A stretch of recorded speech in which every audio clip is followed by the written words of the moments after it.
the founder and CEO of Scale AI, and at just 25 years old, he became the youngest self-made billionaire in the world. Now, as we all know, ChatGPT has thrust AI into the global spotlight, positioning it as one of the most dominant trends in tech. This momentum is expected to continue through 2025, though the landscape will evolve as new technologies from China and other fast-growing regions begin to take shape. At the heart of this AI revolution is Scale AI, with a total of $1.35 billion raised and a current valuation of $14 billion. Scale AI is accelerating AI application development for major players like OpenAI, Meta, and Microsoft. To discuss what lies ahead for AI and its transformative potential, please join me in welcoming to the stage Felix Salmon from Axios in conversation with Scale AI founder and CEO Alexandr Wang. Can any nation truly win the AI race? Will China's AI leapfrog the West? Is AI the new global superpower? AI is our assistant, not the decision maker. We need to hear from the leaders and people that are shaping the AI landscape. My name is Alexandr Wang, and I'm the founder and CEO of Scale AI.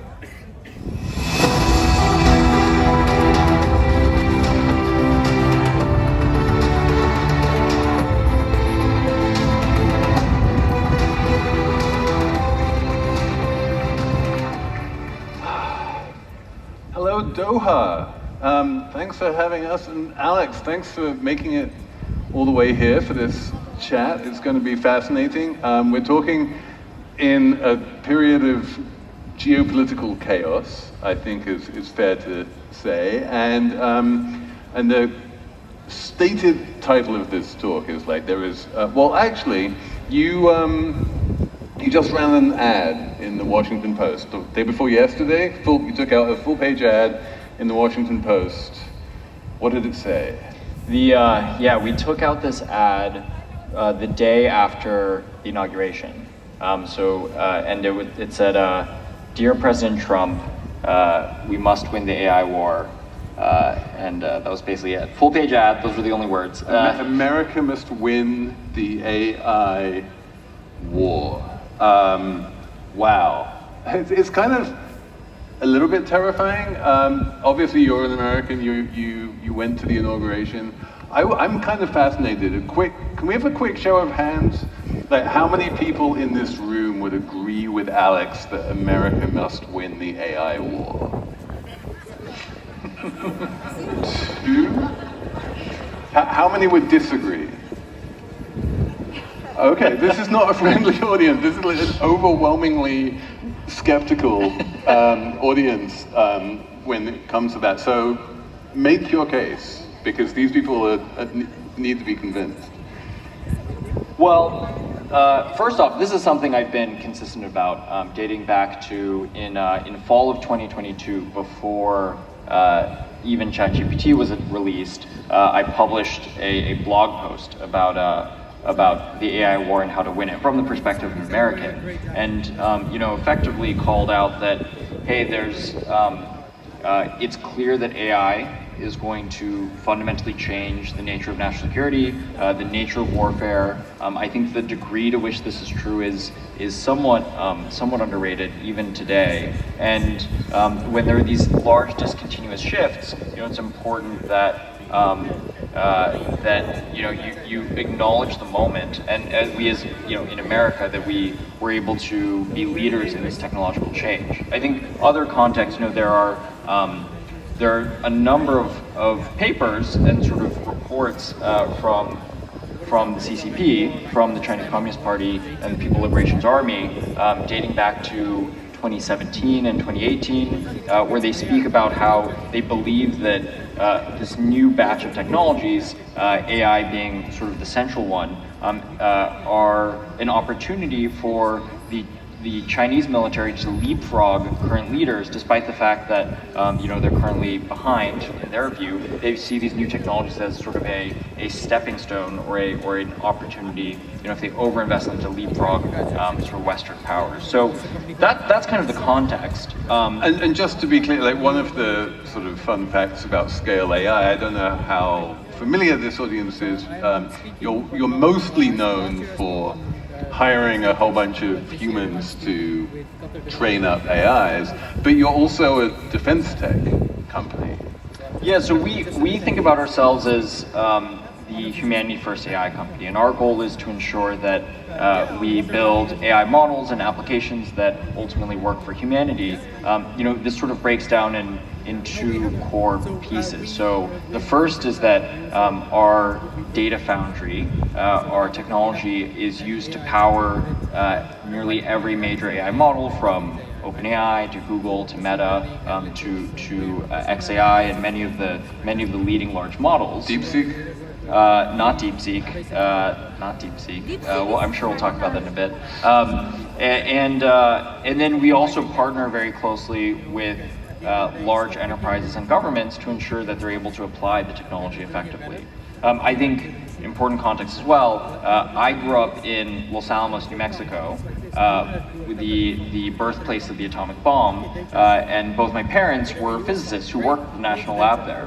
So my personal background is one where it's sort of it's impossible to think about disruptive technologies as not critical to national security, or not fundamentally linked to the sort of the how technology intersects with militaries, national security, and all the like. Basically, what you're saying is you are old enough to remember when Russia was the enemy. I have no comment on that. But no, I mean, but like, in terms of this ad that you placed in the Washington Post and what you're talking about, the CCP and the PLA, like, it is clear that you see this as war, that's the word you used in your ad, between China and the United States. And there is going to, presumably, you want America to win this war. What is America fighting for in this war? I think if you take a step back, right, it's very clear at the present moment there are two countries that have, in which the preponderance of AI development and AI innovation are happening. Those are the United States and China. And as DeepSeek demonstrated, it is a relatively close race. The obviously in the United States is where many of these innovations came from. The transformer was invented in the United States, GPT was invented in the United States, RLHF was invented in the United States, test time compute was invented in the United States. That is sort of, it's very clearly the innovation hub, but Chinese technology is clearly has caught up very quickly with models like DeepSeek or models from Alibaba and other firms, and so we're at a moment where I think if you play the tape forward on AI, nearly every country in the world, or nearly every sort of company in the world, will ultimately likely build AI technology on top of either US technology stack or the Chinese technology stack. And so I think that's one of the most tangible sort of fronts of the war, so to speak, or the most tangible areas where you can see this AI war playing out, which is which technology stack becomes a sort of global standard for as much of the globe as possible. And there have been multiple rounds of this, right? If you look back to the early days of the internet and the initial waves of the internet, American technology and American platforms became the global standards. But then you look towards what happened with the Belt and Road initiatives from the CCP, and you look towards the technology, Huawei and other technologies that they exported, and you look today at internet technologies. TikTok and ByteDance are quite competitive actually with the U.S. firms, and so this sort of which AI standard or which AI tech stack underpins the global order is, I think, the sort of critical question. And as we all remember from, certainly since the Snowden leaks came out, we know what that means. If you're building on an American technology stack, that basically means the Americans know everything you're doing, and if presumably, conversely, if you're building on a Chinese technology stack, then that means the Chinese know what you're doing. That's the stakes here. You're basically, if you're in the Middle East or in Europe or in Africa, you just need to sort of pick, do I want the Americans to have access to all of my secrets or the Chinese? And you're saying they should be the Americans. No, I mean, I don't really see it as that being the key distinction. I mean, the key distinction, just to be clear, that you just laid out was who owns the technology stack. If it's not a question of which government gets to have backdoors into that technology stack, then what is that what is it that makes that important? Why does it matter who owns the technology stack? Well, I mean, I think first, one step back. As an American, 10 out of 10 times I'm going to advocate for the American stack as a proud American. But I think in addition to that, I think it's a critical question is, what is the ideologies that are baked into the technologies? I mean, ultimately, if you look at large language models or many of these AI technologies, there are a large number of technical decisions that have meaningful impact into how the model ultimately performs, or what is the information that the model will ultimately give, or what are the recommendations it might give to a person. And so there, if you think about the AI as a particularly important technology, which tech stack is actually, it boils down to a question of what ideological decisions do you want to be made in the models. And I think probably the ones that matter the most to me personally are, the question of free speech and the question of sort of a democracy versus a communist society. And I think that these are some of the key tensions that exist between the two systems. So this afternoon you sat down with the communications minister here in Qatar and you signed a pretty big deal with the Qatari government, that's right? Tell me a little bit about that deal. Yeah, so we're partnering with the Ministry of ICT here in Qatar to enable the digital transformation of the Qatari government services in areas like education, healthcare, disaster response, and sort of the wide gamut of government services. The goal is to release and launch 50 use cases by 2029. So develop, deploy, and ultimately scale up 50 use cases. And I think what we've seen is this is an incredibly ambitious goal and an incredibly ambitious viewpoint for any government to have. And our goal is, how can AI be used to develop, what would an AI-enabled government truly look like? And that can serve as a blueprint for many nations globally. I think I applaud the government here for being so visionary and wanting to push forward at a pace that's much faster than many other governments. And then just to come back to the main thrust of this conversation, in signing this deal and in partnering with an American company, Scale AI, to implement all of these different use cases of AI, whether it's education or healthcare or building permits or whatever, basically the Qataris are embedding that kind of American ideology into their tech stack. And I mean, were you competing against a Chinese AI company? Like, could they have gone with the Chinese instead? Was that like a profound choice that they had to make? No, I wouldn't say that. I mean, I think our view is that ultimately, AI technology should reflect to a meaningful degree the cultural differences between various countries. This is one of the things that we actually work on very closely with the AI model developers in the United States, the OpenAIs and the Googles, et cetera, of the world, is to ensure that these AI models that are global platforms do reflect and follow, sort of reflect the cultural differences from country to country or region to region. So that's a huge part of our work. And our goal with these use cases, I think, are they're relatively uncontroversial. The goal is to can we build AI tutors for every citizen in Qatar to enable better learning? That I think is an incredibly uncontroversial goal. Or can we enable a more efficient health system or a more effective health system? Or can we enable a more effective, basically, can you look at these agencies, these ministries, and enable them to be dramatically transformed through digital technology and through AI? I mean, that's really what we're looking at.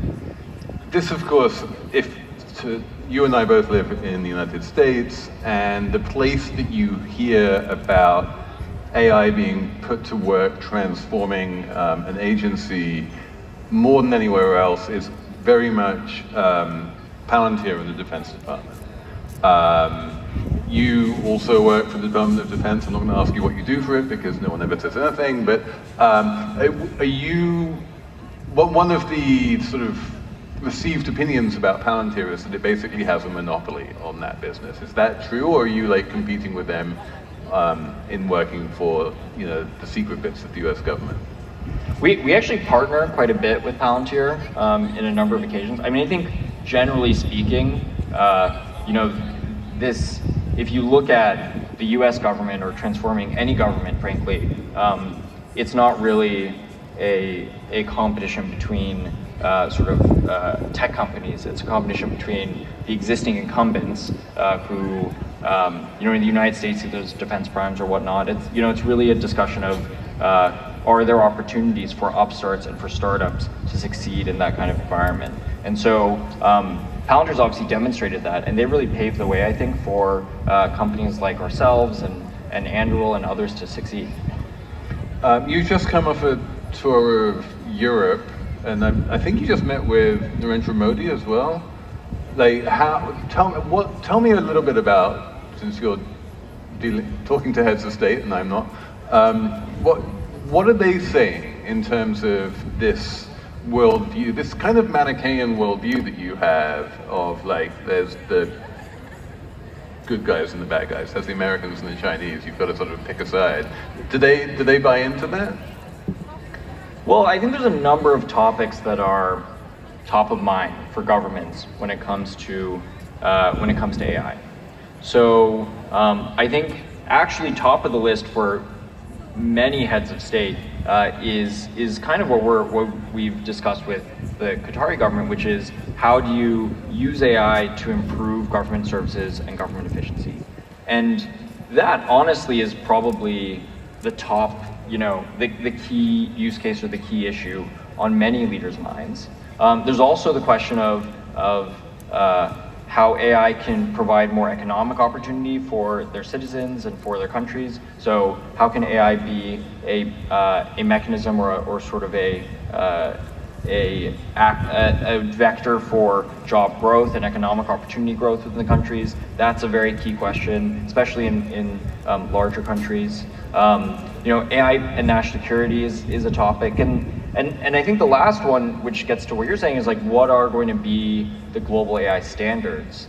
And I think there have been a few rounds of this question, obviously. There's sort of like first round of this in the EU with the EU AI Act, and the first round in the US with the former executive order. And I think this is a very much a live topic as to how, what will the global AI standards emerge as. I think there's a pretty broad recognition that, there is, it's better for the world. Ultimately it's better to the degree that we can agree upon AI standards. And so one of the areas where this topic comes up is the network of AI safety institutes, and in the UK now, the AI Security Institute. And this is one of the key areas where this question comes up, because we have many countries, including the US and UK and Japan and Korea and many others, have stood up these AI safety institutes, and they all have the same goal. The goal fundamentally is how do we develop standards for this technology? How are we going to sort of ensure that we develop this technology responsibly? And it would be a tragedy if every AI safety institute or AI security institute had different standards, a different set of criteria, and a different understanding of how we do this effectively. So that's one area, for example, where the discussion of global standards comes to life. And that's basically what everyone was doing in Paris a week or two ago. And you're an optimist about this? You think there's going to be a pretty broad consensus and alignment, and the robots are not going to take our jobs, and we're all going to be much better off for AI? An optimist about AI broadly? Yeah, no, I certainly am. Yeah, I think that I think there's a number. Well, let me be a little bit more specific, because we're slightly running out of time. Like, are you an optimist because you think that these standards are going to be effectively implemented globally, or are you an optimist kind of anyway? Well, it's a fair question. I think that ultimately the global AI standards are critical to ensuring that this technology will be deployed and adopted in a reasonable way quickly. That, I think, is the key question. I think regardless of the where we land as sort of a network of countries on that question, I think that AI will be an incredible technology, and there's incredible reason for optimism for AI as a technology. Which is a great place to end it, but I do need to, as a good Axios journalist, I do need to end with one fun thing. So can you tell me, why does your name, Alexander, seem to be missing an E?